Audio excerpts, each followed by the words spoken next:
আচ্ছা, একটা কাজ করলে কেমন হয়? আমার কাছে একটা খেলনা পিস্তল আছে, আপনি এটা ধরেন, বাকি প্ল্যান আমি বলতেছি। তোমাকে সামান্য একটা কাজ করতে দিলাম, সেটাও পারলাম। আমার কি দোষ? বাংলাদেশের উন্নয়ন দেখতেই তো পিছিয়ে তাকাইলাম। উন্নয়ন যে এমনি ধোকা দিয়ে যাবে কে জানত। তা ঠিকই, আমিও বুঝিনি। আসলে আমরা তো মন থেকে ক্রিমিনাল না, এই জন্য।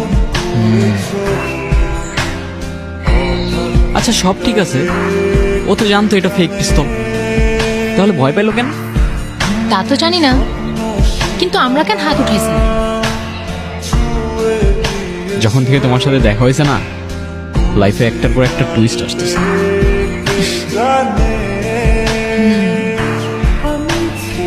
আচ্ছা, তোমার নাম কি? আয়ান, তোমার?